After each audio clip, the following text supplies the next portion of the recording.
We bring you the latest updates from the Pna Newsroom. Nearly 50% of Filipino adults said they believe that the Philippine economy will improve in the next 12 months. The social weather station nationwide survey in December 2022 shows that 48% of Filipinos said they expect the country's economy to improve. 33% believe it will stay the same and 9% said it will get worse. The SWS said this means the net economic optimism score is plus 40 or excellent. The score was 1 point below the excellent plus 41 in October 2022. The SWS also said economic optimism has been at excellent levels since December 2021, ranging from plus 40 to plus 50. The net score used to be mediocre negative 9 in July 2020, mediocre negative 5 in September 2020, and high plus 24 in November 2020 during the first year of the COVID-19 pandemic. Meanwhile, Metro Manila showed the highest net economic optimism, followed by Mindanao, balanced Luzon, and Visayas. Net economic optimism also stayed excellent among college graduates and junior high school graduates. A higher power bill awaits Meralco customers this March as a power distributor announced today an adjustment of 0.54 pesos per kilowatt hour. A typical household will now pay 11 pesos and 43 centavos per kilowatt hour. For residential customers consuming 200 kilowatt hours, this means an increase of around 109 pesos in their total electricity bill.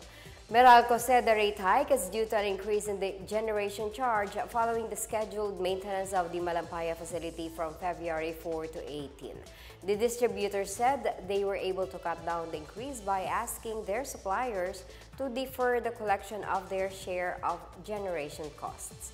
The deferred costs will be billed on a staggered basis over the next 2 months.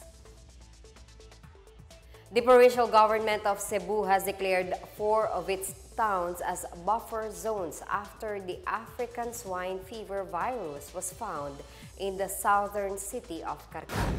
These are the towns of San Fernando, Barili, Aloginsan, and Sibonga, which are placed under the pink zone.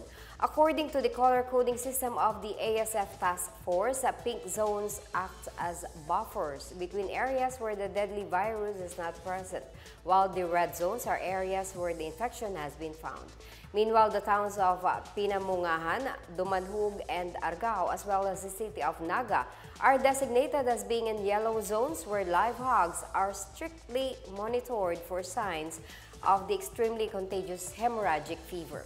Provincial veterinarian Dr. Rose Vincoy said there is no longer any movement of live hogs, pork, or pork-related items out of the red and pink zones, except for those who are in the pink zone to red zone or within the red zone itself.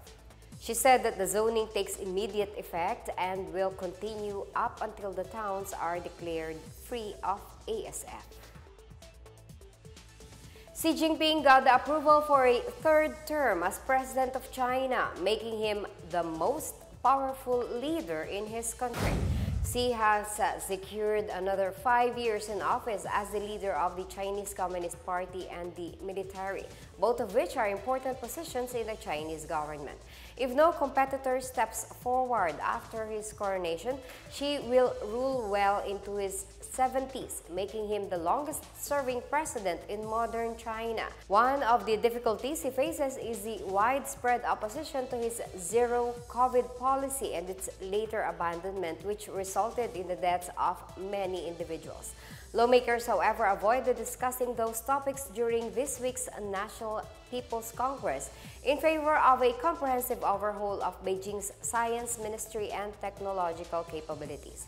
During the parliamentary session, Beijing also disclosed a growth target of about 5%, one of its lowest in decades, as well as a slight rise in defense spending.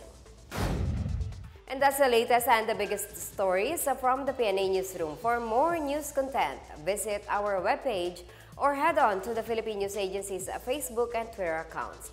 We are also shown on the social media pages of the Presidential Communications Office or PCO. Stay tuned for more news updates. I'm Marita Muaje with health stories that inspire change.